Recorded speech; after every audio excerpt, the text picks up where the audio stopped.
Very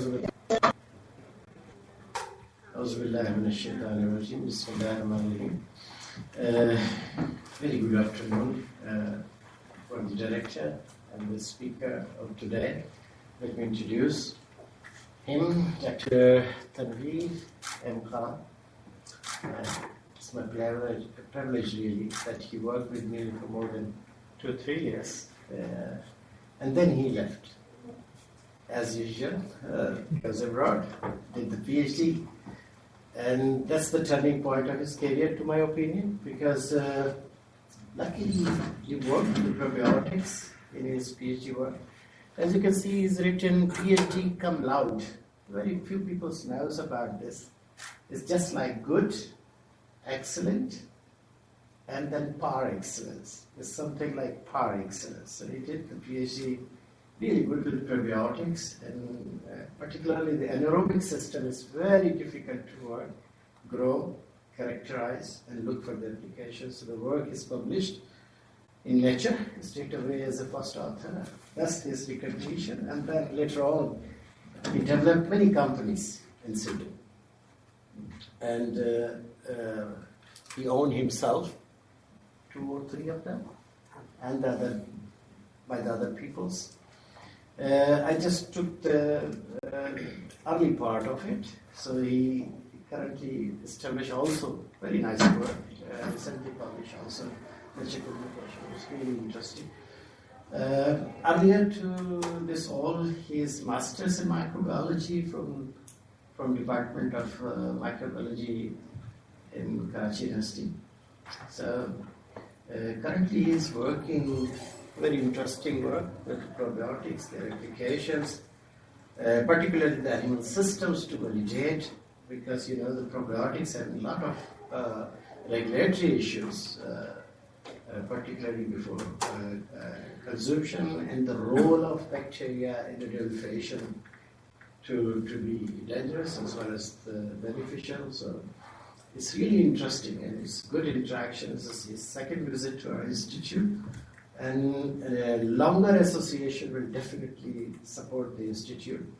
I wish he can regularly visit for a week or so. So support the different activities in our institute. For example, the animal model systems to similar sort of studies, or looking for the probiotic commercialization in our institute. So the institute working in this area, myself also, can be benefited with this experience, particularly straight away the commercial aspect of the research. So I will not take much time because mostly the peoples are online. So Dr. Tanweer, the stage is yours.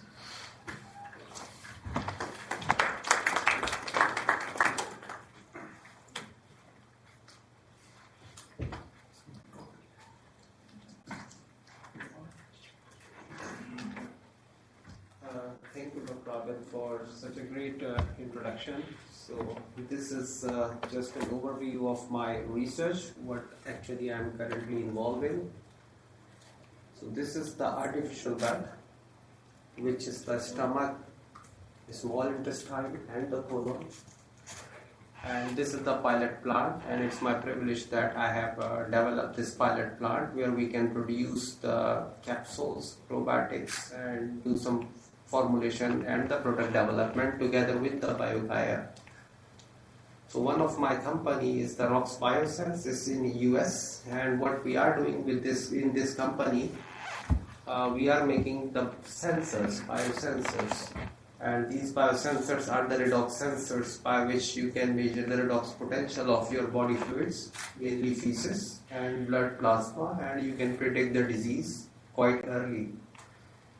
Then we have another company which is Implexion Pharma, and in this company what we are doing is we are making inhibitors to target the enzymes which are produced by our microbes which are residing in our gut. And then we have metabogen, and this metabogen is acquired by BioGaia, and BioGaia is now acquired by the Cargill, which is one of the leading company in the US producing postbiotics and a lot of other nutraceutics. And I'm also associated with University of Gothenburg. And I have a chair at Netherlands. So I have a PhD students and co-supervising in Netherlands, also in China, and also together with Dr. Abrar is here.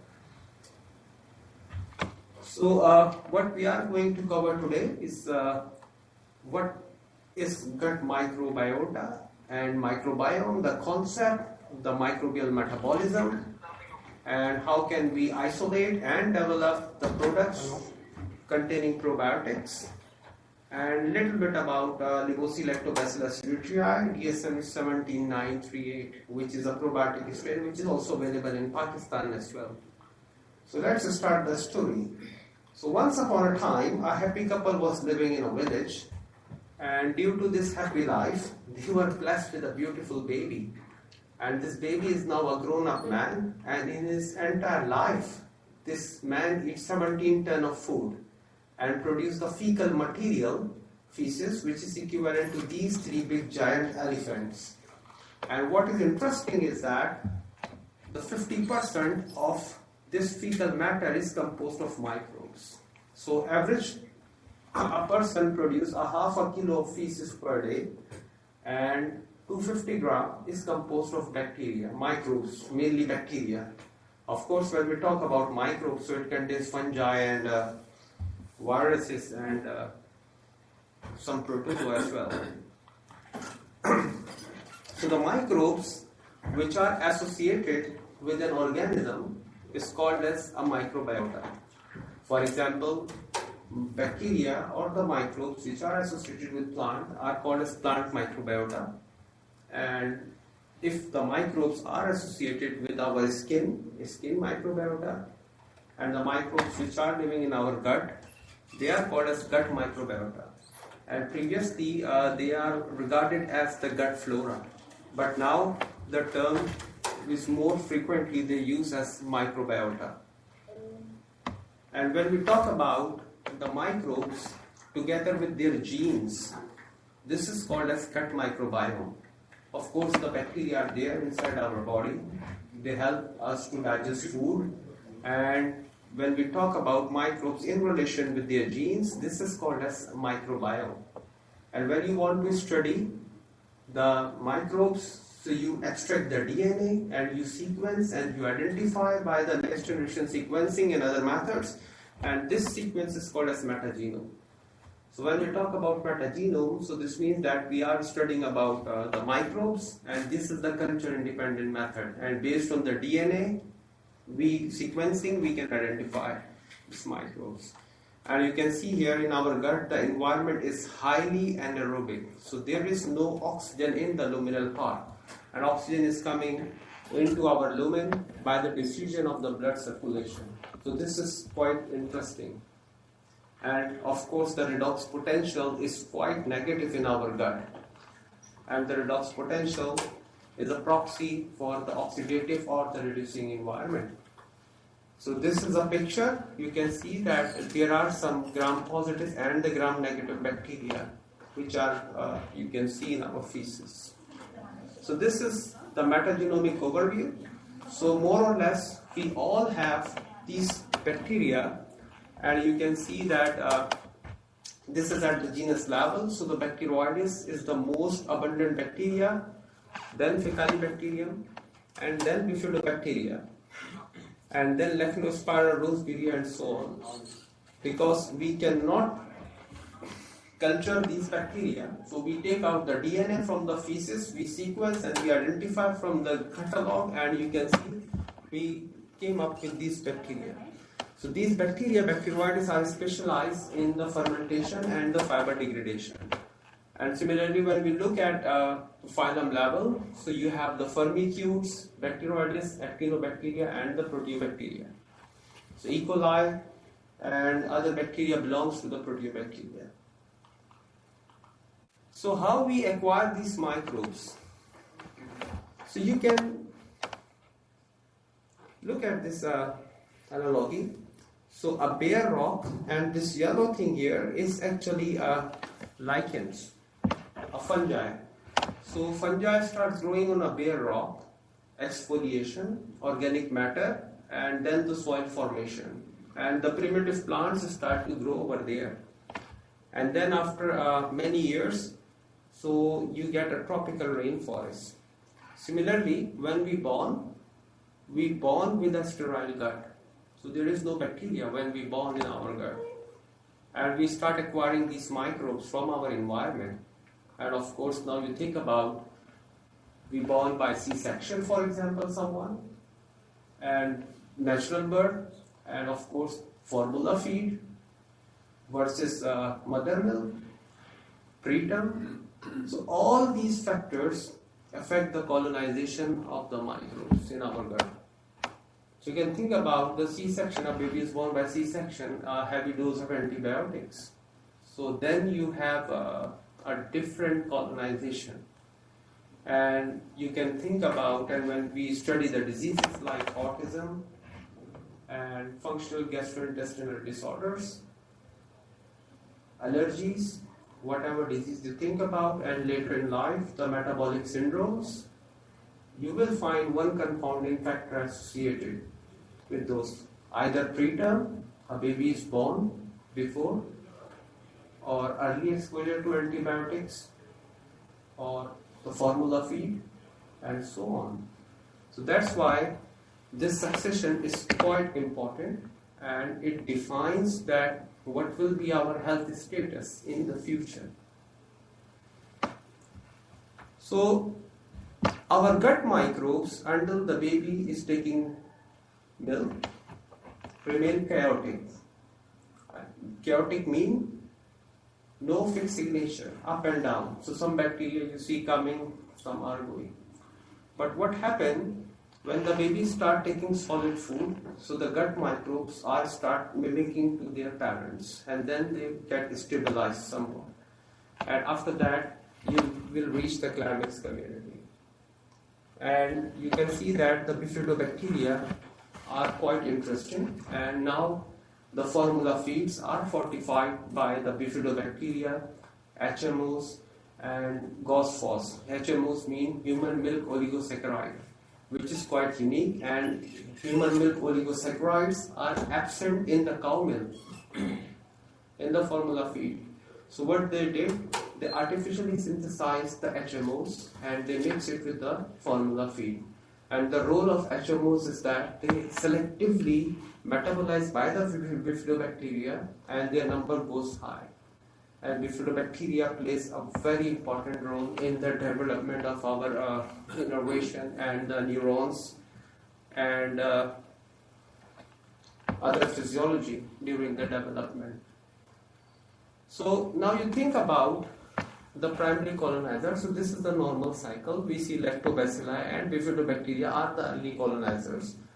But those who are born by the C-section, they are colonized by the propionibacteria, Staph aureus, and a lot of pathogenic bacteria get colonized into the baby gut. So the question is that, can we live without microbes? And we acquire these microbes from the environment. So the answer is very clear. Yes, we can live them without these microbes, but we will be living in an immunocompromised state, like an AIDS patient, because we need to have some sort of immune tolerance. And apart from providing important nutrients to our body, these microbes are taming our immune system as well. So one of the key findings, so this is my experimental setup, and this what I found is that if you take the feces which is produced by the first time by the babies when they're born, which is called as meconium, and when you measure the redox potential, which is if it is negative, so this means that there are so many electrons present in the matrix, and if it is positive, so this means that environment is oxidizing. So when we measure the redox potential in the meconium, so we found that the redox potential is positive. And then what happened, After a couple of days, when bacteria start to colonize, they grow, so the redox potential drops. And here you can see that we have a feces, and in feces, if you look at the redox potential at the surface, so it's minus 100 millivolt, and if you go a little bit deeper, it becomes negative, and if you go into the middle, it becomes more negative. So this means that the gut microbes are important player in defining this redox potential. And then what I did, I take mice, and these mice, they lack microbes. So they are called as germ-free mice. And when I start colonize these mice with Lactobacillus reuteri, so you can see that the redox potential goes down. So the current hypothesis is that if you have a more negative redox potential, so what does it mean? It means that you will scavenge free radical quite efficiently. Because negative redox potential means you have a more electron. Like you heard about cysteine, for example, or ascorbate, and if you make a solution of these reducing agent, so the redox potential will be negative. And they will help to fight against the free radicals. And free radicals are the hallmark for the oxidative stress. And when we talk about the cancer and tumors or whatever you can think about, so they always talk about the oxidative stress. So the only way to circumvent this oxidative stress is to give electrons, and these electrons comes via antioxidants, and these antioxidants generates a negative redox potential. So similarly, we published previously that how we born and what we get, and then we these all factors define our development of our gut microbiome. So now, what are probiotics? So the probiotics are the live bacteria. When you take them in adequate amount, you get beneficial effects. So these are called as probiotics. For example, bifidobacteria, lactobacilli. So the babies who born by C-section, if we somehow colonize them with the mother vaginal microbes or by the breast milk, if they are not taking the breast milk or they are on the formula milk, so in this way we can basically colonize them naturally by the microbes. And when you combine specific fibers which are used by the bacteria for their growth, it is called as symbiotics. And there is another term which is called as postbiotic. And the postbiotic, as you can see, that the name indicates that this is postbiotics. Like we have a fermented product like achar, and then we have a vinegar, yogurt, kefir, buttermilk, cheese, sourdough. These are all the postbiotics. And then there is another term which is called as parabiotic. In parabiotic, so the difference is that it is more or less the postbiotic, and I don't know why they make this term to make the things more complicated, because the bacteria is actually inactivated in a way that it has the same antigenic profile. But the difference between this parabiotic and the probiotic is that this is living and this is non-living. And the problem is that because these bacteria don't like oxygen, because they are coming from the environment where there is no oxygen. So that's why there are alternate formulations, and the alternate formulations mean that if you expose these bacteria to oxygen and then they die, and then you can supplement it, and whether we see the effects or not. So that's why this is called as parabiotics. And this bacteria, Akkermansia, is actually a mucin degrading bacteria, and it was discovered by William DeVos and Patrice Cani. But this bacteria is also associated with a disease. So in India, they did not approve Akkermansia as a probiotic to treat obesity. So they come with another idea, they inactivate their bacteria. So now it's not a probiotic anymore. So it's a parabiotic now. And it is not viable, which is not living. Then we have a term which is called as next generation probiotics. So these are all the classical probiotic which are somewhat tolerant to the oxygen. Like in Pakistan, you will see the Saccharomyces boulardii is there, very popular. And then you have a bifidobacteria, lactobacilli is also available. And Sanofi is also selling the spores of Bacillus clausi.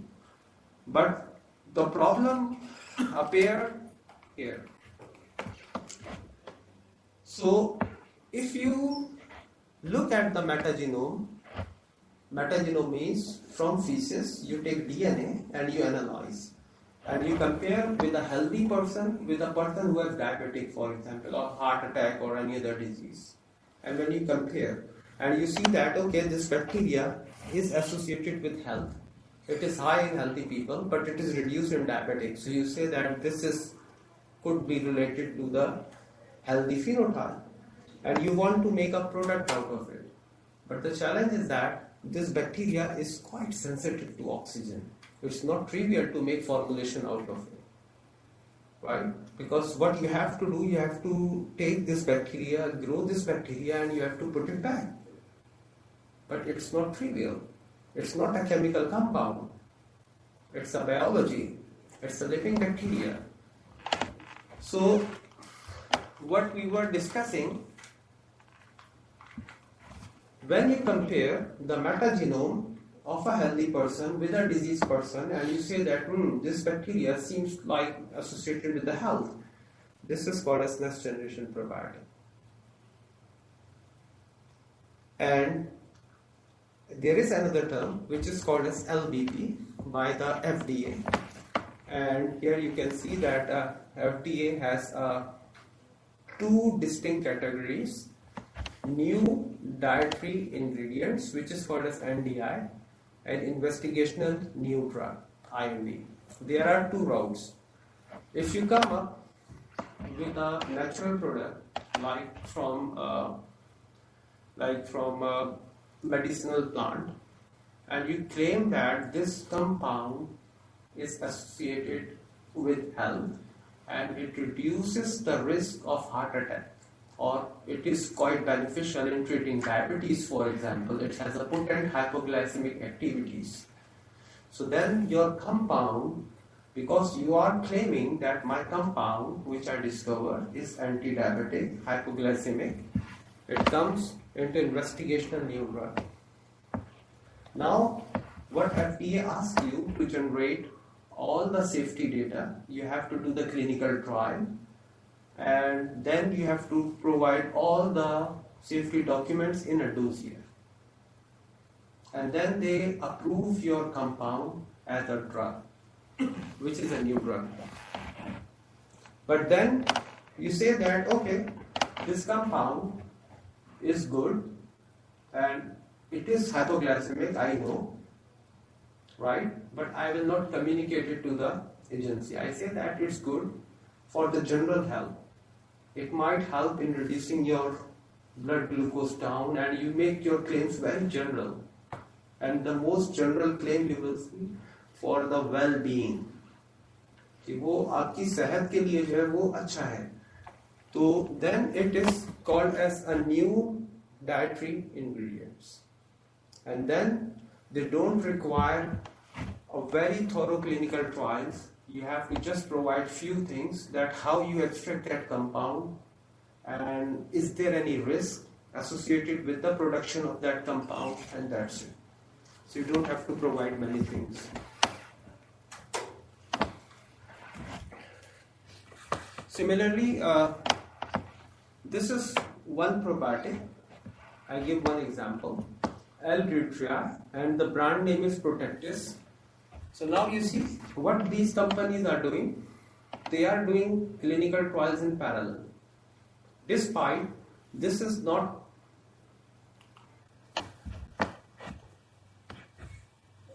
investigational drug.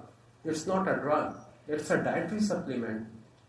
But still, what these companies are doing, they are doing clinical trials, clinical studies to evaluate the safety and to get more confidence. And now you can see that they have different classes, age groups, in which they are testing for the different indications. And similarly, this is an example that effect on gut motility, visceral pain, functional constipation, regurgitation. जो बच्चे होते हैं वो दूध जो बार बार निकालते हैं तो उसके अंदर इसकी एफिकेसी इसको चेक करें. And similarly, acute gastroenteritis. So this is an overview that how we can establish the safety of a probiotic, despite it's not a drug, it's a food supplement. So what I did, I published recently, and this is the strategic roadmap. Discovery cohort.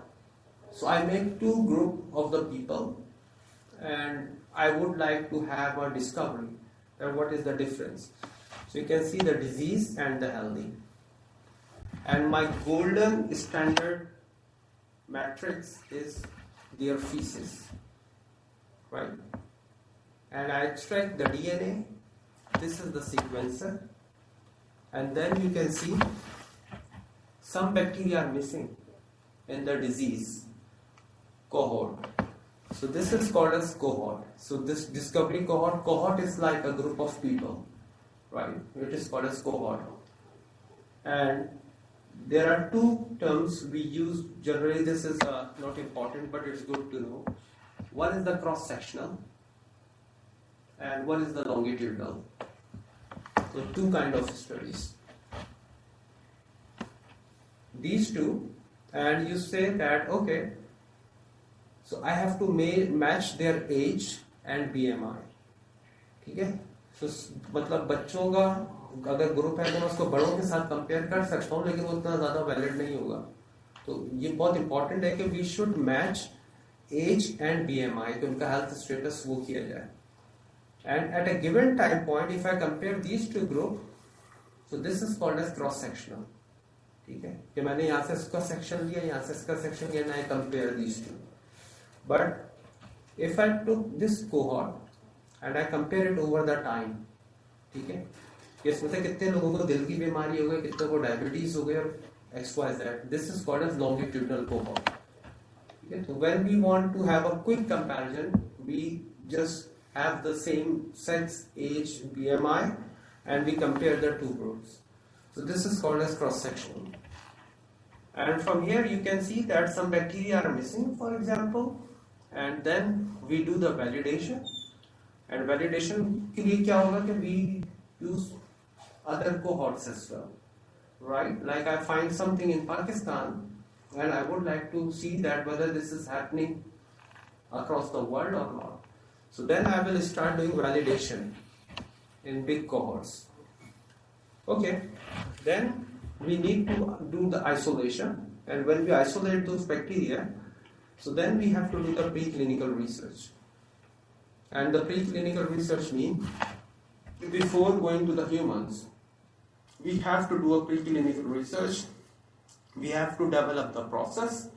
We have to give our bacteria to mice, for example. So the more data we will have, safety data, so the more confidence we will have on our product. And finally, we develop a product. So this is the roadmap. Now,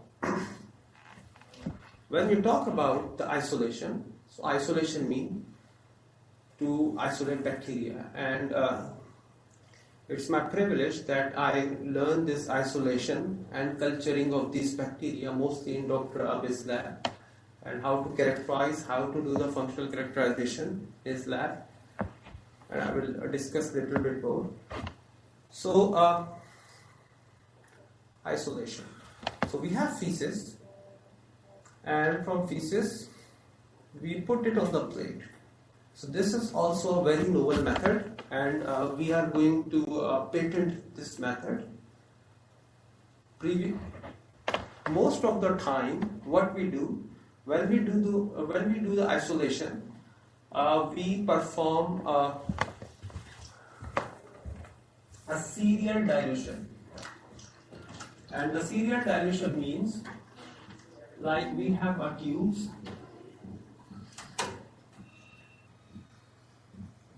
and for example 1:10, 1:100, 1:1000, and 1:10,000, right? So 10 power 1, 2, 3, 4.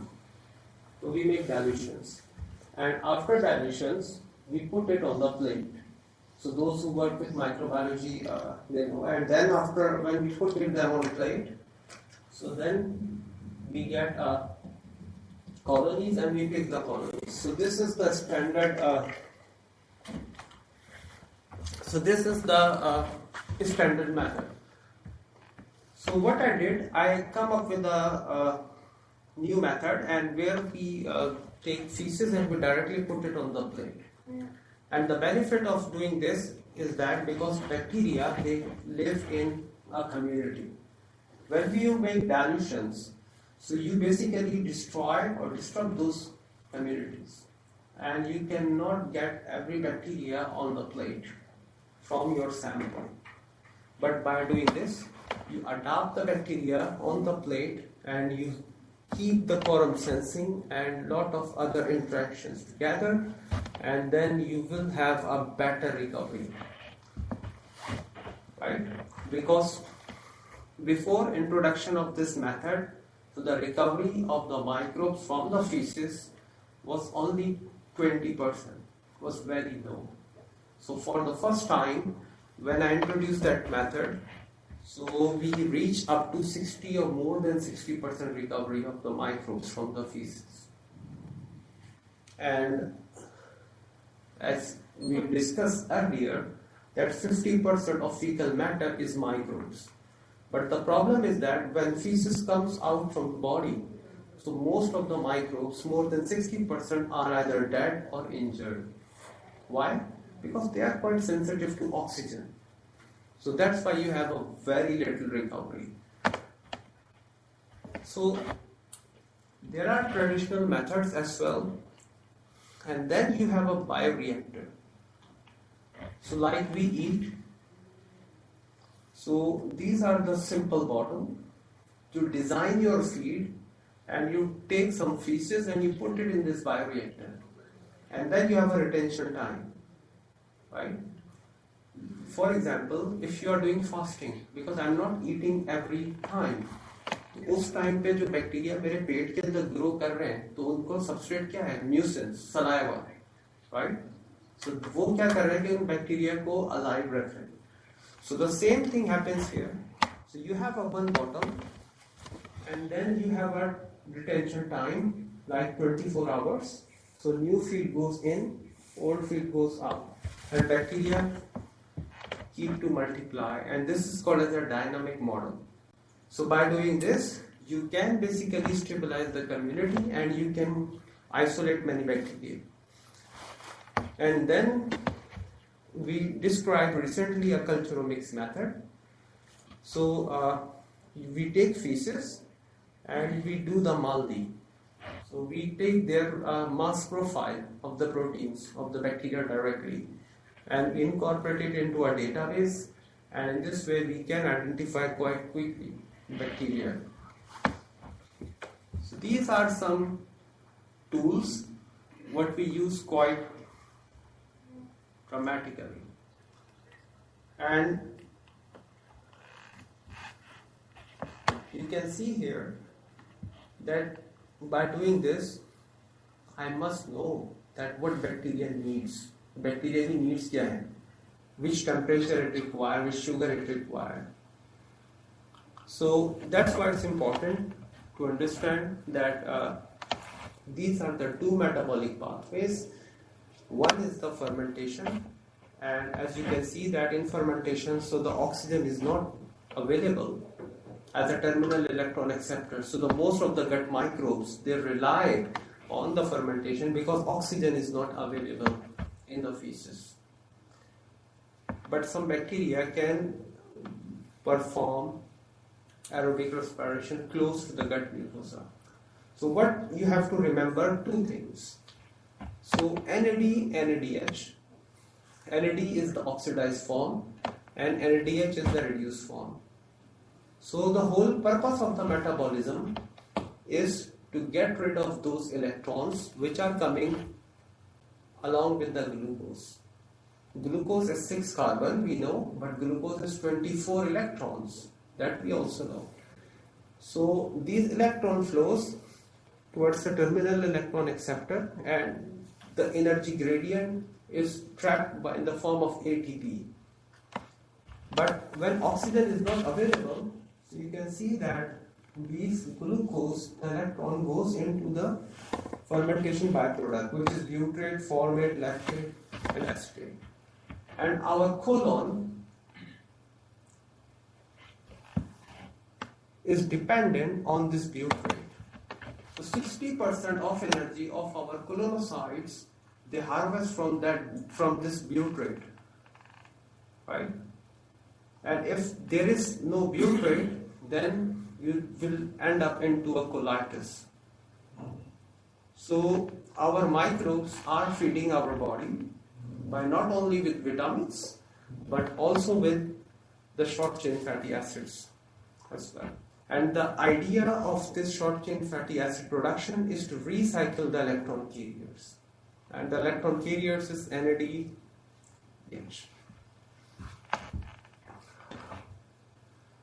So now you can see this is the 24 electron and this is 20 electrons. So the difference, if you start with 24 and butyrate is 20 electrons, so you have 4 electrons inside your cell. And that 4 electron will be utilized to make the redox potential more negative, right? So that's the whole idea. So another important thing, why oxygen is toxic to anaerobes? So there is an enzyme which is called as pyruvate formatase. There is an enzyme which helps to convert acetyl-CoA into the butyrate. So they have all the enzymes. You see, pyruvate ferredoxin oxidoreductase, lactate dehydrogenase is there. And what is interesting, in these microbes, these all enzymes are oxygen sensitive. This is a 4 iron cluster protein. And anaerobic bacteria, when they come in contact with oxygen due to the Frentham reaction and the free radical burst, you see that 4 iron cluster complex is destroyed and bacteria become inactive. So that's why these bacteria, since they does not contain superoxide dismutase and the catalase many times, so that's why they cannot handle the free radical burst. What happened? The superoxide dismutase, it converts and it produces hydrogen peroxide, and then hydrogen peroxide is cleaved by the catalase into oxygen and water back.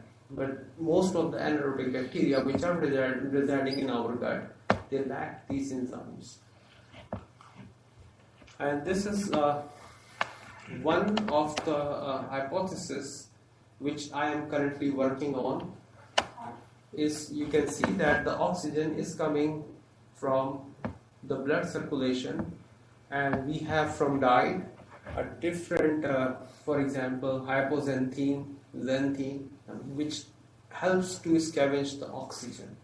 So what I am trying to do is to make the inhibitors, and by applying different inhibitors, so I will calculate that what is the impact of this oxidative stress on the host colonocytes. So one thing I would like to show you is, this is quite interesting. So you can see that I take feces and I put it in hydrogen peroxide. So what is interesting is that oxygen is produced, and this oxygen is due to the activity of the catalase. So some bacteria, supports the other anaerobic bacteria by this activity. And you can see the oxygen is constantly diffusing in. But whenever we measure the redox potential here, we did not see oxygen. So this means that the catalysis, which I showed you in the video, helped to detoxify this hydrogen peroxide into water and oxygen. So this is the paradox, and this is a very unique discovery. And because previously everybody was telling that bacteria are anaerobic, yes, they are anaerobic, but they have a mechanism by which they can take care of the free radicals.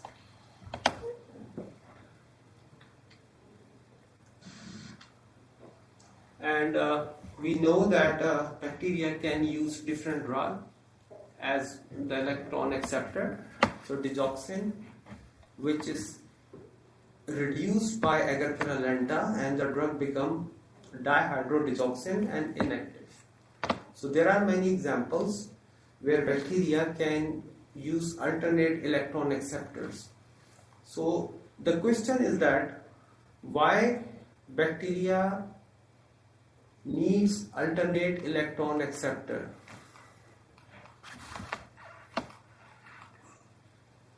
And there is a reason behind, and this is very important.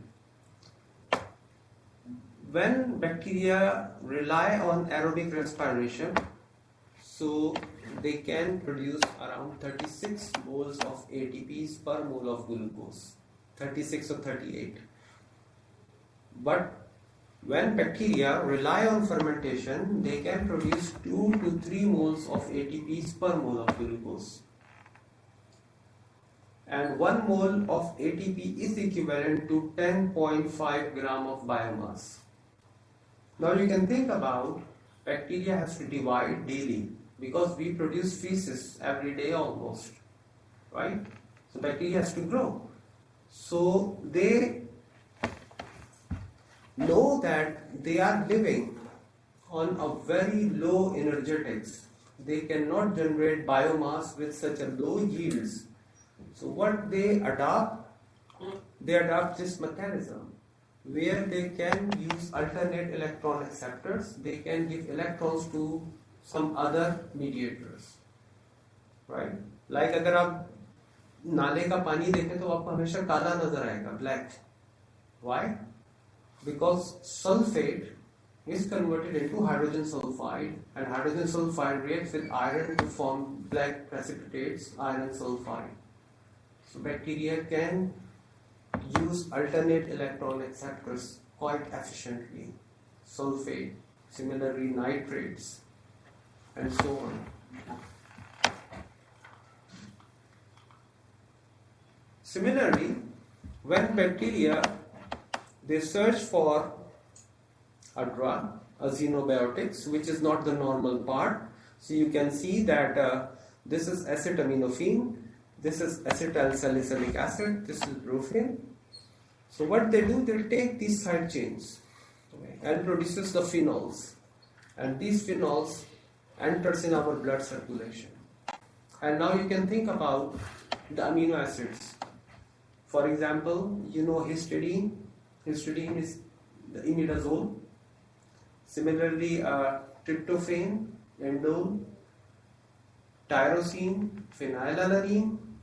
It is a phenolic. So these metabolites enters in our blood circulation, goes to the liver, and then they get converted into the sulfated forms. For example, cresol can become paracresyl sulfate, and we know that the cresyl sulfate is nephrotoxin, uremic toxin. So it's very important that you should know that what your microbes are producing in your gut. मतलब बहुत से लोग होते हैं वो पूरी जिंदगी जो है वो जंक खा रहे होते हैं, they didn't experience any problem. कि बहुत से जो होते हैं वो थोड़ा सा कुछ खाते हैं और वो बीमार हो जाते हैं. So there is a reason, and the reason is that these bacteria are producing a lot of secondary metabolites constantly, which are entering in your blood circulation. and then they are impairing your whole homeostasis. So back in 2014, so you can see that the undigested food particle enter in the colon, and then you get phenol, paracrisol, and some are the good like indole 3-propionic acid, so which has a positive impact on the insulin sensitivity, while other metabolites can influence negatively. COVAX reagent we use very commonly in the microbiology, and if you take feces and you just add few drops of the COVAX reagent, you see it becomes red. So this means that the indole is present, right? So we constantly producing indoles in our gut, our microbes, and these indoles, when it enters in our blood, what will happen? It convert into indoxyl sulfate and in the liver, and as I mentioned that indoxyl sulfate is a uremic toxin. It can impair your kidney function and so on. So what I did, one of my student was also involved.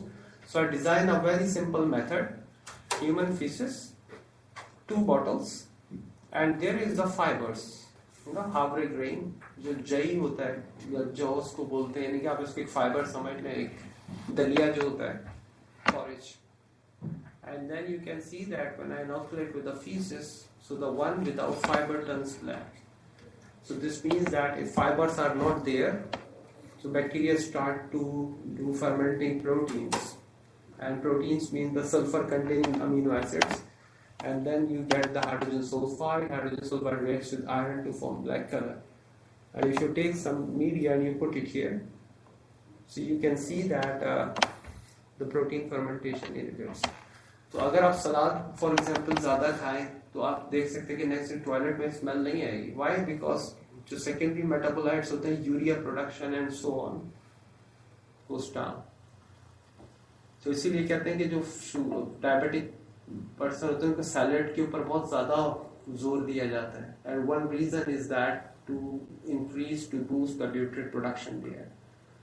And then I confirm it by using the COVAX reagent that when you have a fiber, so the indole production can goes down. And now what we are doing, we are running a very big trial in the Sweden. So this is pasta.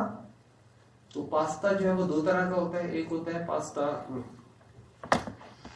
which is composed of the resistant starch, and one pasta is उसके अंदर जो होता है soluble starch. 2 kinds. If you take pasta which is made of a soluble starch, it gives you a glucose spike immediately. लेकिन जो uniqueness है इसमें वो ये है कि we harbor different copy number of the amylase in our saliva.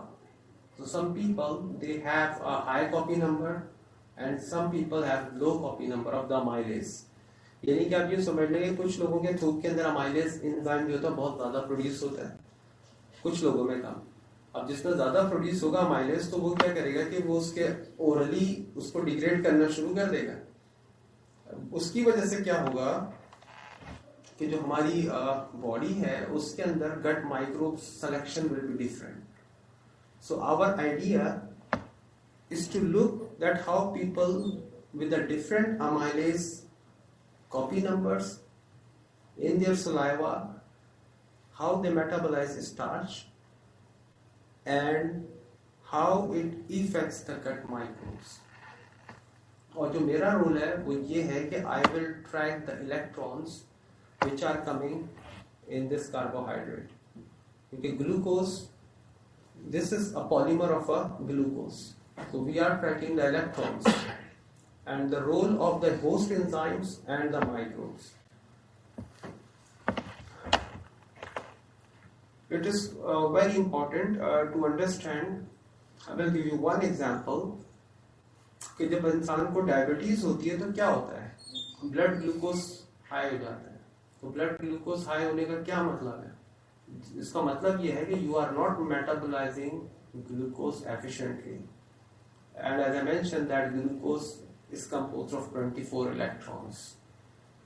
तो अगर हम उनको किसी ऐसे environment में रखें जहाँ पे ऑक्सीजन की concentration 21 के बजाय 50% है, तो क्या वो efficiently ग्लूकोज को मेटाबोलाइज करेंगे या नहीं करेंगे?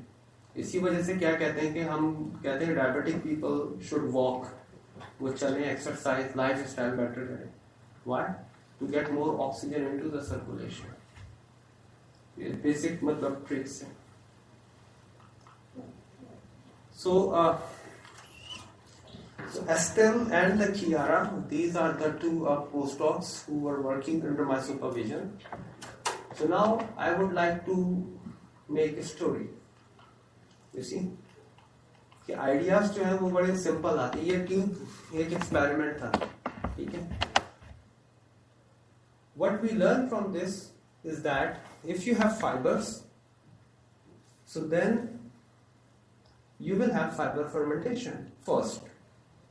If you don't have fiber, then you have a protein fermentation, right?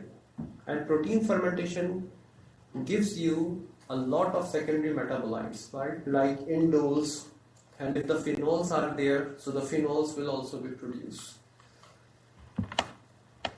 So, you see, human cohort, symbol study. So we have a Swedish cohort, and they have a patients with irritable bowel syndrome, IBS. And then we have age, BMI, control healthy group of people as well.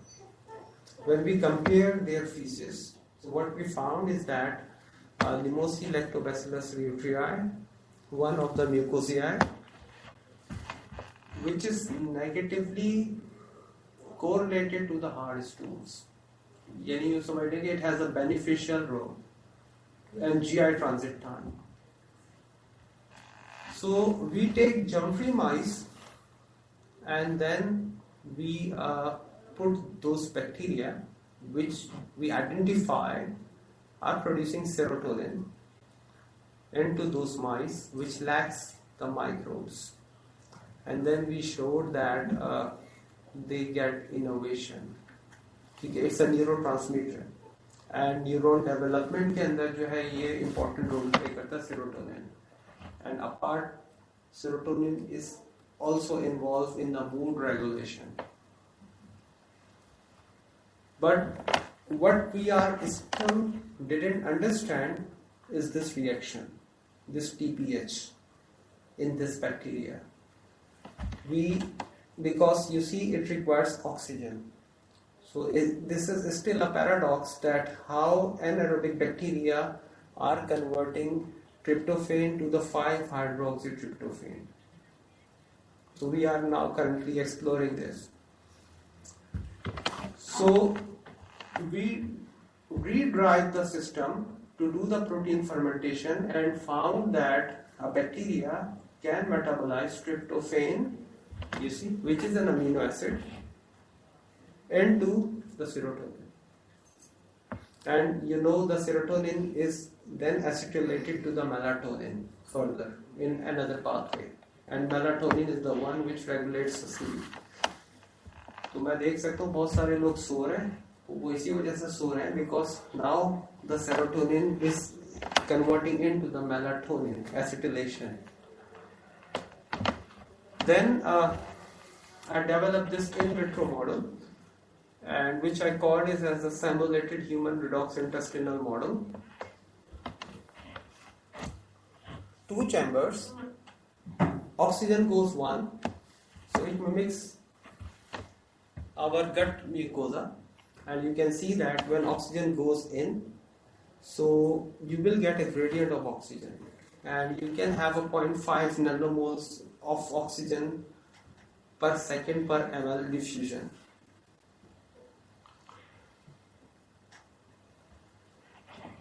So this is mitochondria, and in mitochondria, you know, you have complex 1, complex 2, complex 4. So what I did in this bioreactor, I couple electrons from negative to the positive. जैसे लोहे को अगर आप हवा में रखते हैं तो लोहे पे क्या आता है, रस्ट आ जाता है ना, रंग आ जाता है, ठीक है, क्योंकि ऑक्सीजन जो था वो आयरन से इलेक्ट्रॉन लेता है और आयरन ऑक्साइड में कन्वर्ट हो जाता है। तो ये देखिए दो सेपरेशन है यहाँ पे, प्रोटॉन एक्सचेंज मेम्ब्रेन, और अगर हम इनको आपस में वायर से कनेक्ट कर दें तो ये इलेक्ट्रॉन्स यहाँ से फ्लो कर ऐसे आएगा, जैसे कि हमारे यहाँ किसमें होता है, it's like a mitochondria, right? So it's an artificial mitochondria. And now I will tell you a few things about why this is important. This is under normal condition, right? When you have a barrier damage, inflammation, oxygen goes in. Then you take probiotics or dietary intervention, recovery. What is important? You see microbes, and these microbes interact with our immune system, immune cells, right? Now you have ChatGPT, you don't have to worry about the interaction. आप बड़े आराम से पढ़ सकते हैं. So I use my bioreactor because here in the middle I have a membrane, and this membrane mimics this area. And you can see that I make artificial mucosa, and on that artificial mucosa I managed to isolate the Clostridium filamentum. And what is the beauty of these microbes is that because they grow at the interface of the oxygen and the anaerobic, this side is oxygenated, you have a blood circulation, and this side is anaerobic. But previously, if you want to isolate those bacteria which are living at the gut mucosa and that can interact with your immune cells, it was not possible or not trivial. So I make a very simple method, and you make artificial mucosa. It's here. So you basically purge oxygen here, and you isolate a Clostridium filamentum. And we submitted that paper, and I called it as ETTB bacteria, and it's a novel bacteria which has potent immunomodulatory properties. Similarly, we previously showed that using these bioreactor models, that depending on your gut microbes, you can convert histidine into imidazole propionate. And what is interesting is that what I made my case earlier, that bacteria can give electron to many other electron acceptors. So the difference between orconate and the imidazole propionate is that you can see the double bond here. So it acts as an alternate electron acceptors. So under diabetic condition, we have shown that the proteins or the amino acids are going into imidazole propionate. And how we discover? Very simple. We take the plasma of the diabetic and the non-diabetic cohort and we compare, and we find that the imidazole propionate was much higher in the diabetic cohort. And similarly, we showed that in this bioreactor, so this is from the bioreactor, you can stabilize many bacteria, and when you give metformin, so you can see that the metformin effect is partly derived by the selection of the beneficial microbes. यानी जिन लोगों को metformin suit करती है, तो metformin जो है वो good bacteria को enrich करती है, so it acts like a novel prebiotic as well. So what is happening? So I showed you two bottles where in one we have a fibers and the another one you have a protein. So those people who are just eating a high protein diet. So what is happening? So they are using the microbes which are specialized on fiber degradation, right? So Martin Blazer and others. So they are basically trying to make a culture collection of the microbes, right? Like we are young and healthy, so we can preserve our feces somewhere in a cold storage, and we can use that feces later in life when, for example, we need it, we get some injury or diabetes or something. So can we take advantage out of it? So what is happened during our entire life cycle, we start with a sterile gut, no bacteria, and then bacteria start to colonize.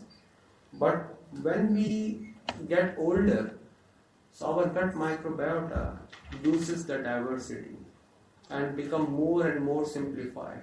जब आदमी बूढ़ा होता है तो दांत मुंह में नहीं होते, फिर उसकी डाइट जो होती है वो भी सिंपल होती चली जाती है. उसकी वजह से माइक्रोब्स जो है वो भी क्या होते हैं कि they lose the diversity, and once they lose the diversity, so it's not good for the healthy aging. So that's why we have to increase the diversity, and diversity can be regained by selection of the appropriate fibers or by re-inoculating the microbes what we stored it early in our life. So when we talk about in situation in Pakistan, so globally, you see, so the probiotics gives you around 61,000 studies, but in Pakistan, as for today, we have around 600 studies published. So, and most of the studies are restricted. So in Pakistan, now the trend is going up. And when we look at the clinical trials for the probiotics, so we have around 500,000 regarding new drug. But the probiotic trials is around 1,631, which is very little. And we know the reason. One reason is that the most of the next generation probiotics, they are strict anaerobes. They cannot grow in the presence of oxygen. And that's why you cannot make a tablet out of these probiotics. If you make the tablet, the cost will be so enormous that the product will not be viable. So this is one of the key challenge with these bacteria. So that's why most of the formulations you see around, they are with the lactobacilli, bifidobacteria, Saccharomyces boulardii, which are quite tolerant to the oxygen, and Enterococci, for example. So the status so far, so as FDA approved 2 microbiome-based therapies, right, which are available on the prescription, and one is the Bioactive, and another one is the host. So these are basically fecal pellets which are available, and Bioactive was working with us together with AstraZeneca, and one is the host. So you can see that the fecal microbiota is spores, and this is actually the multi-strain product, enriched and then freeze-dried and encapsulated. So this is only available to treat the C. diff infection, Clostridium difficile infection. अगर किसी बूढ़े आदमी को वहाँ पे C. diff का infection हो जाता है तो उसका जो हाल है वो कहते हैं just small. तो that's why it's very terrible. तो इन 2 इंडिकेशन के अंदर ये 2 प्रोडक्ट्स जो है ये FDA ने अप्रूव करी हैं, which are required by जिसको हम प्रिस्क्रिप्शन के ऊपर ले सकते हैं. तो फर्स्ट पेपर जो हमने पब्लिश करा था वो इसके ऊपर हमने करा था डोनर मेटाबॉलिक कैरेक्टरिस्टिक्स, कि जो आउटकम है फीकल ट्रांसप्लांट का, this is called as a faecal transplant, एक का फीसिस लेके दूसरे के अंदर डालना. तो फीकल ट्रांसप्लांट के अंदर जो एक मेन चैलेंज होता है, this is actually the phases. ठीक है, बैक्टीरियोफेजेस भी होते हैं व्हिच आर द बैक्टीरियोलाइटिक और that can influence the diversity of the microbes. So what is the consensus so far? तो consensus इस वक्त ये है कि whatever जो मैंने इस वक्त लेक्चर आपको दिया है कि butyrate producing bacteria are decreased in various metabolic diseases. And why butyrate is important? Because our colon derives 60% of the energy from that butyrate. So now the challenge is to isolate and to get these butyrate producing bacteria as a capsule, as a product. If you look at the anaerobic culturing, so it's not new, it's pretty old. 1680, crushed pepper, deoxygenated flask, Louis Pasteur, 1860. But anaerobic jars, 1916, Hungary tube, and anaerobic chambers. So we mostly rely on these three, 1, 2, and 3 tools for culturing the anaerobic bacteria. Now, there is very interesting gas exchanger. There is a motor, and you can see that this is the resurgent. When oxygen is there, so it's become pink. Otherwise, if there is no oxygen, it becomes colorless. And what it does, so you can just connect a tube from here on the head of the serum vial, a vacuum, and re-injection of nitrogen or hydrogen. And for growing methanogens are the methane producing bacteria which use carbon dioxide and hydrogen. They condense these two together to produce methane and get energy. तो methanogens को grow करने के लिए ये system बहुत efficient है. And this is not an expensive system, but it's quite efficient. And this is a coil chamber. So this is the vinyl box. And this is the catalyst, which is the palladium catalyst. And this catalyst reacts with oxygen to form water. Right? Like, आपने शायद सुना होगा diesel गाड़ियों में catalyst होता है. Right? It's the same catalyst. और अक्सर चोरी मिल जाता है. तो ये catalyst होता है and it reacts with hydrogen in the presence of oxygen. So that's why the environment in this anaerobic chamber is 5 or 10% hydrogen, 10% CO2, and the ground gas is the nitrogen.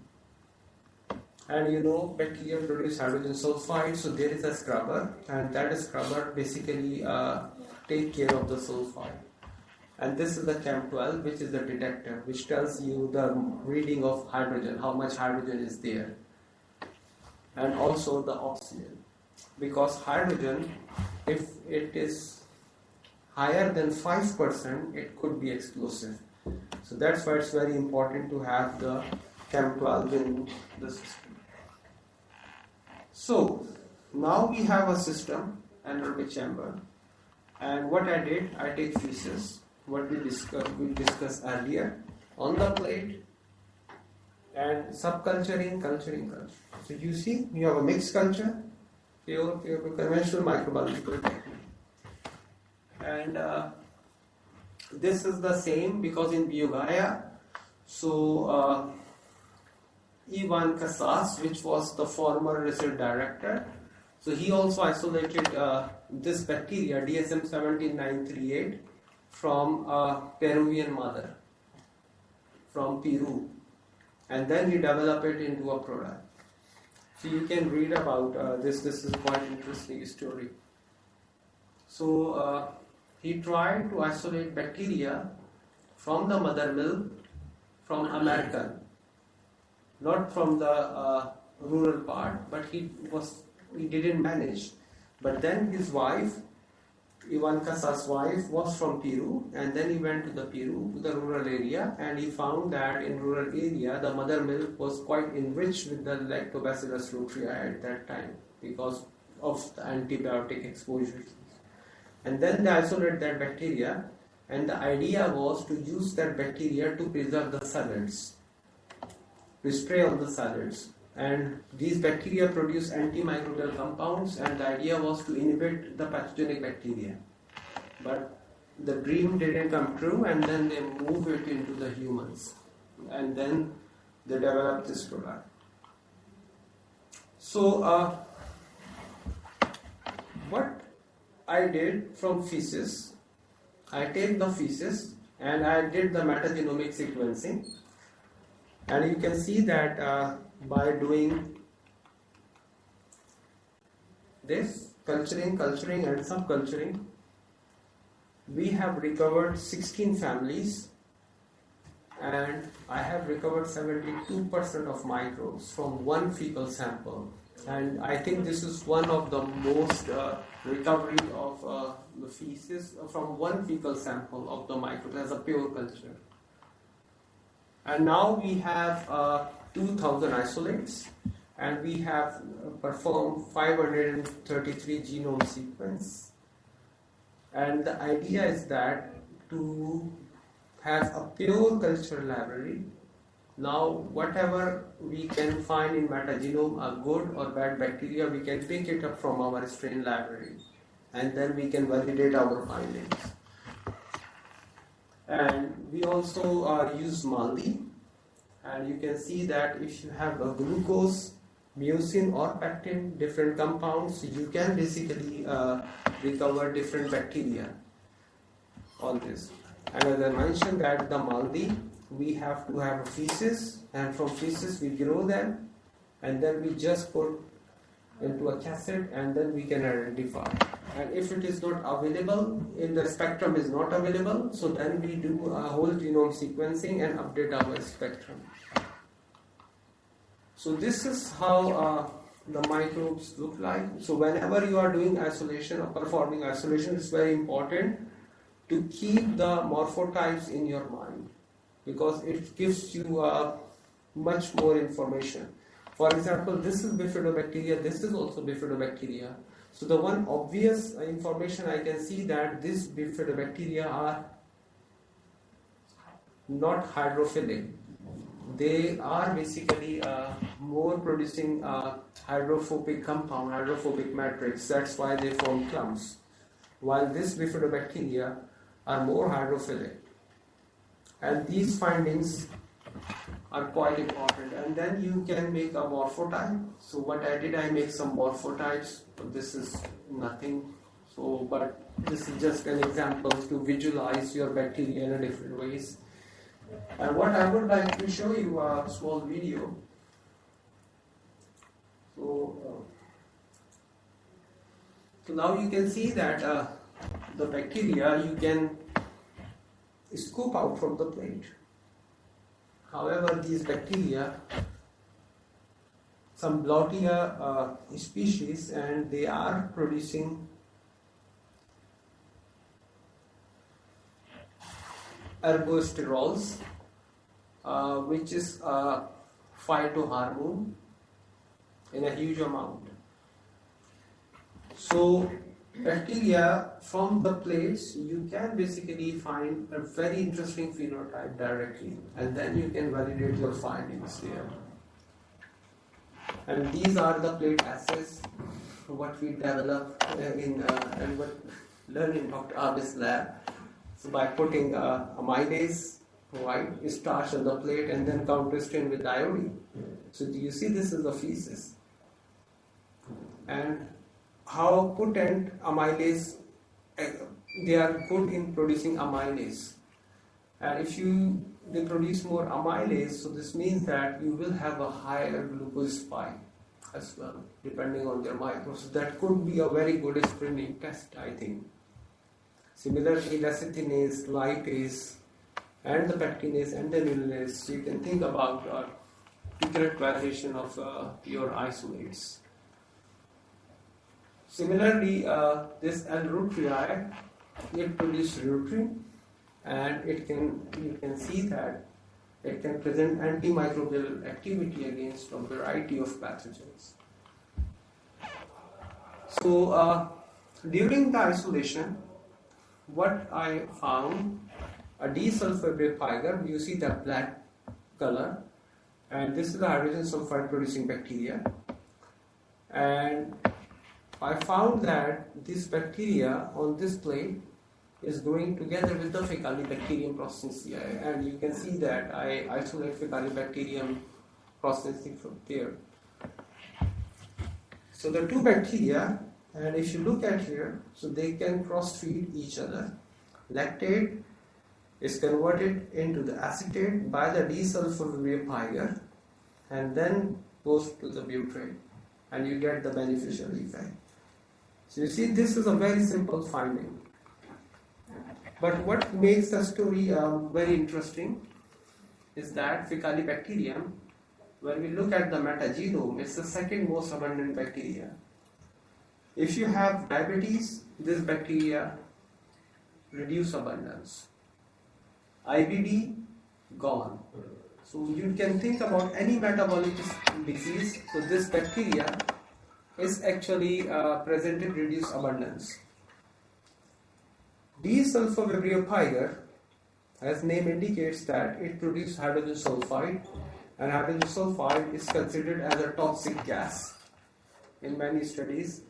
So this is the first trial in the history where we put these two bacteria together into the healthy humans.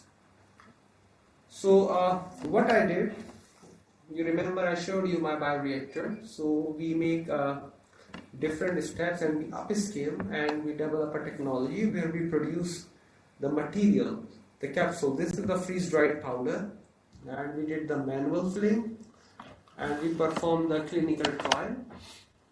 So you can see that that process is also published, and Nature published a news and news story on that. So what we did basically, so we developed a technology where we perform the adaptation for the Faecalibacterium, and then we develop it as a next generation probiotic. And what we have shown is that the desulfovibrio, like not everybody has desulfovibrio. So this is for the first time.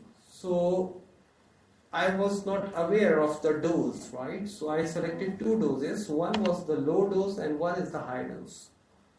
And white is the before and yellow is the after the 8 weeks of the trial. So when we give these capsules containing bacteria to our volunteers, we can see that in higher dose, the counts goes high. So D piger goes up. But we did not see any increase in Faecalibacterium. And the reason is that Faecalibacterium is present in everybody. And when you are a healthy person, so your niche is saturated with the Faecalibacterium. So if you put more Faecalibacterium, you will not get any benefit.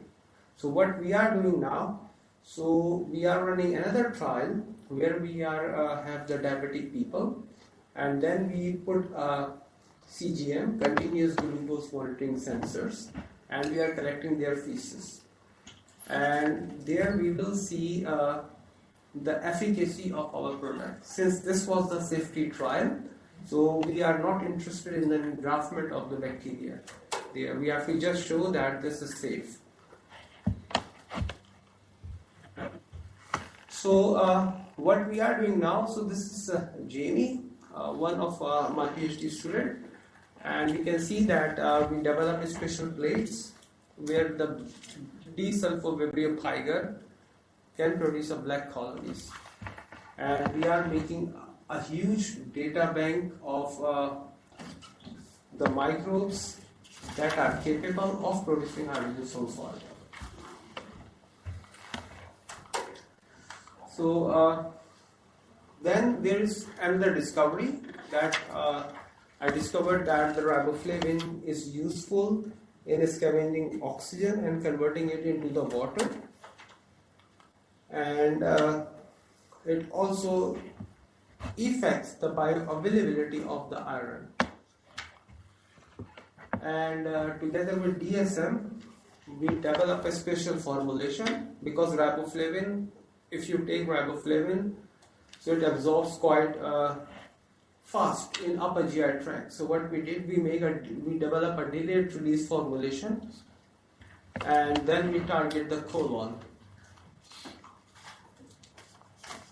And this is Maureen, and what we did basically together with Maureen, she is my master student. So we remember that we have a germ-free mice, And in germ-free mice, there is no bacteria. So we perform the reverse colonization, because in the babies, we have lactobacilli, bifidobacteria, E. coli first, and then the classical anaerobic bacteria, they start colonize afterwards. But what we did, we just take Akkermansia, which is one of the mucin degrading bacteria, and desulfogryphiga and Faecalibacterium, and we put it in germ-free mice, a very basic consortia, and we managed to grow these all three bacteria in the mice. You can see we just take the feces from these mice and put it on the plate, and this will change the whole dogma. The reason is that क्योंकि बहुत से बच्चे जो होते हैं वो बचपन में ओबेसिटी हो जाती है और डिफरेंट डिजीजेस हो जाती हैं, तो उसके अंदर जो मेरा आइडिया है वो यही है कि उसके अंदर ब्यूटेट प्रोड्यूसिंग बैक्टीरिया, ये डिफरेंट मेटाबोलाइजिंग बैक्टीरिया जो है वो अर्ली कॉलोनाइज हो जाते हैं, and we can basically prove by this technology that if it is true और not. So towards the end, so you see, we are different. We are not all the same. So some people, they can get benefit from the probiotic supplement. Some people from the diet. Some from the exercise. Some people by the drug therapy. They will take metformin anyway, glucophage, Ozempic, and so on. And some people, they might need surgery. Right? So we have to do the stratification from the general population if we want to do the probiotic or dietary intervention. So this is important. This is the concept what we are working around. The personalized medicine. How we can personalize our therapeutics. So in conclusion, the probiotic field is relatively new. Of course it's new because, and so far things are unclear about the strain specifically, right? Like if you have a 2 Faecalibacterium or 2 Enterococci strain, whether they are same or different, it's very hard to predict. And the reason is that there is redundancy in the function, right? Because if you take antibiotics for a certain time, you will lose some vitamin producing bacteria. But nature has some redundancy, right? A backup plan for that. So some other bacteria or some other genes might take that function. And this concept is called as a black queen hypothesis. The black queen hypothesis means that bacteria or certain genes can take over when there is a need for the same function. What is the effective dose for the bacteria? This is also a question mark, right?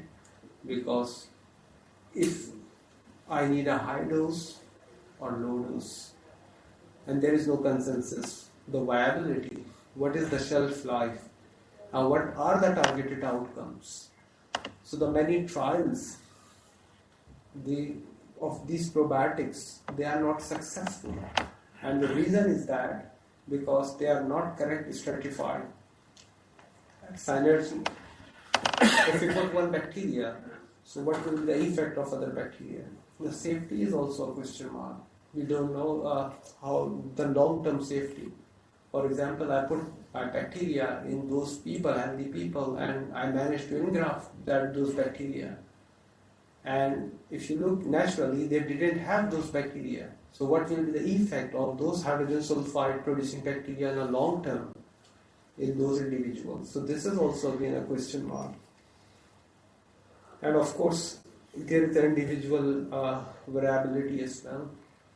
And the reason for that is there is a one player, which is actually the bacteriophages.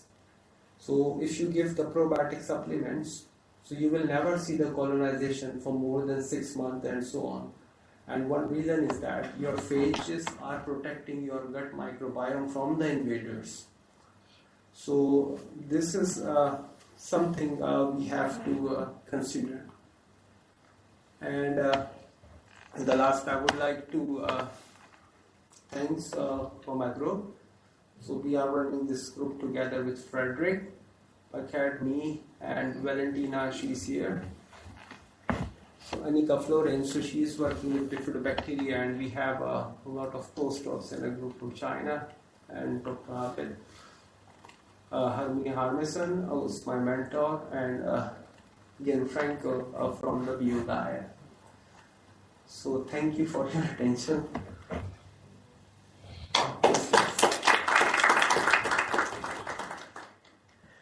So the forum is open for questions.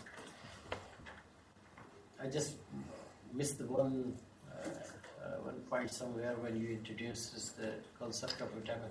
The slide was missed myself. What was the story of this ascorbic acid in this slide? Ascorbic? You were saying something that it's a vitamin playing some role. I just missed the slide. This one? No. Again. Yeah. What was this story actually? Just a conclusion. A role of vitamin. There was a paradox that if bacteria are so sensitive to oxygen, when you take the biopsies from here, and the biopsies, the partial pressure of oxygen is so high that anaerobic bacteria should not grow. So that was a paradox. One thing. And what I did, I take a test tube and I just take the black from here, and this pink color is the oxygen gradient, right? This is urine. And what I found is that the Faecalibacterium, when you expose it to oxygen, it dies within 2 minutes of oxygen exposure.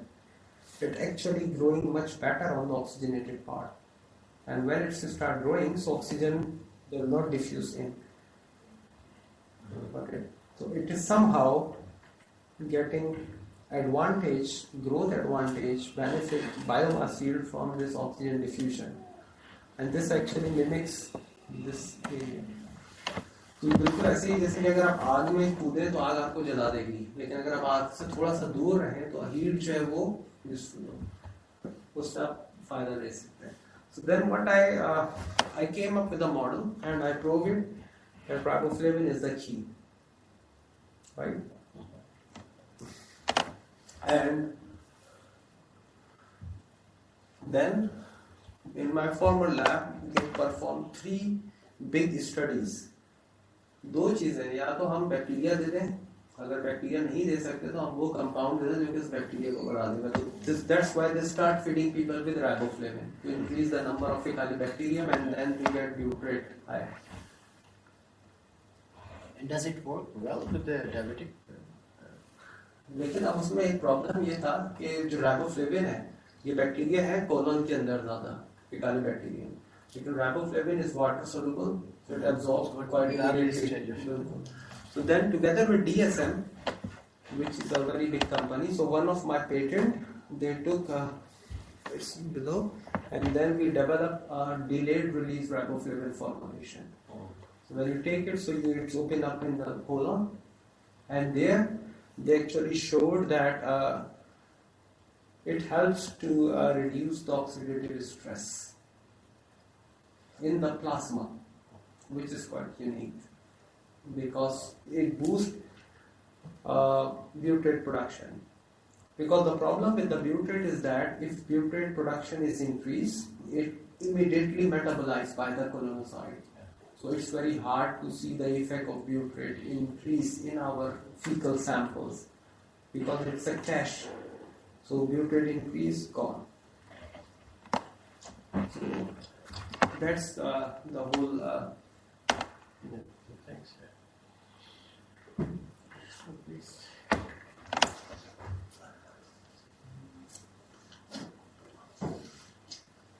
Some more questions?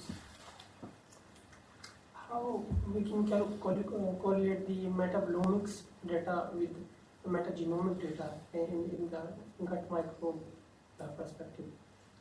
And what are the challenges? That's a very good question because metabolomics and the metagenomics. So I can just show you quickly.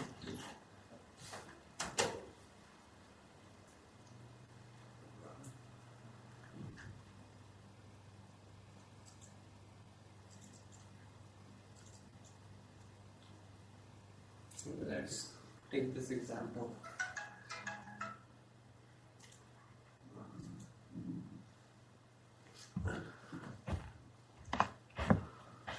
Now you can see that we have a metagenomics, the expansion of the bacteria, and this is the expansion of the function.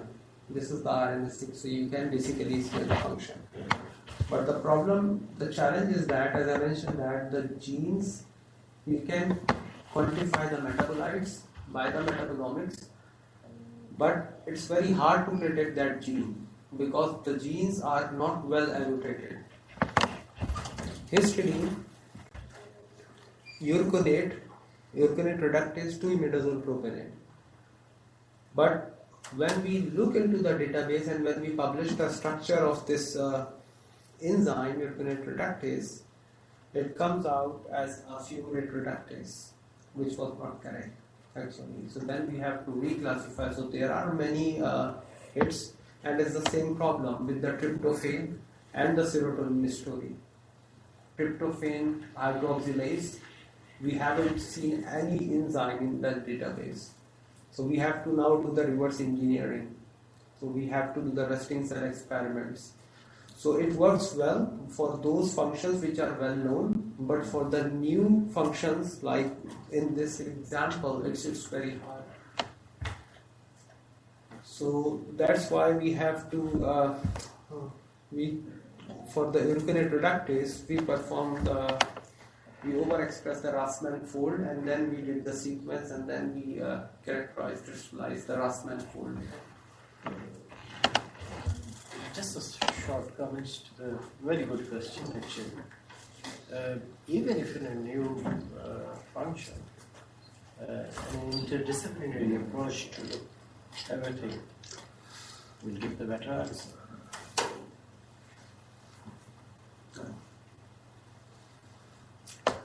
So now, as you can see, that there are many options and many solid findings, but the challenge is that nobody has the products. Very few people are working with the formulation and the product development. Okay, it's good that in diabetic people we have more IMP, but what does it mean for a normal person? How we can, average person can get benefit out of it, normal person. So this is a question. And of course, now the trend is also changing. So if you look for many mucolytic and the cough syrups, they are basically the herbal extracts now. The thyme extracts and those in Europe as well. Yeah. So honey is also coming back. So I think this is quite interesting.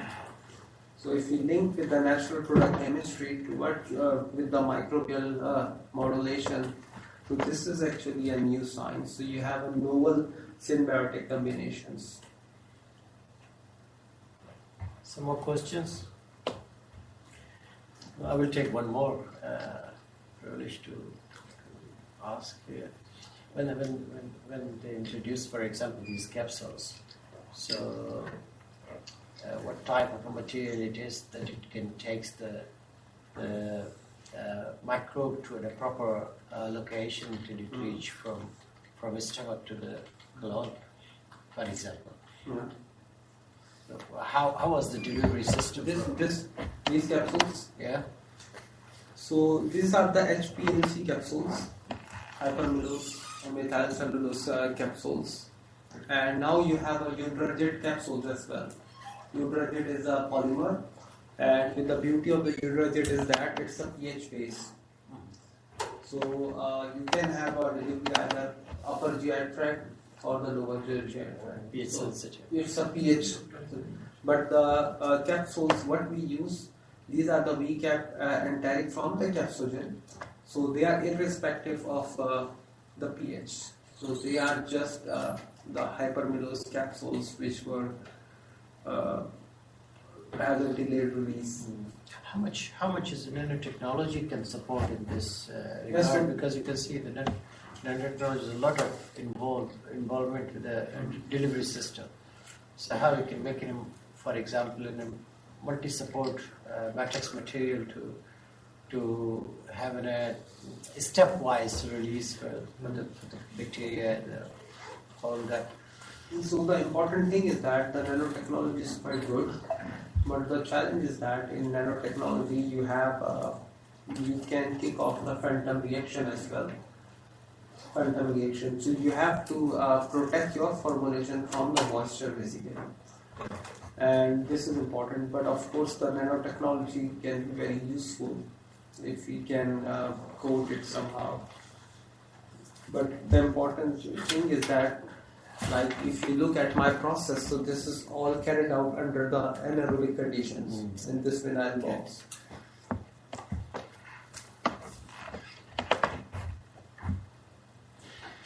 Yeah, I think if there is no question, I really appreciate all of you for your presence here. And a very nice talk, Tanweer. It's very obvious when there is something new discipline, new area is introduced. You can imagine when we started together, the ship science. Now you can imagine how they go for even difficult transplant, you see. Definitely it has a great scope, even in Pakistan. And there is more and more knowledge can proliferate and will give the ideas with the peoples from interdisciplinary areas. Like myself, I'm a biochemist. So working together will give really more and more answers to the questions related to the beneficial impact of the probiotics. Thank you very much, everyone.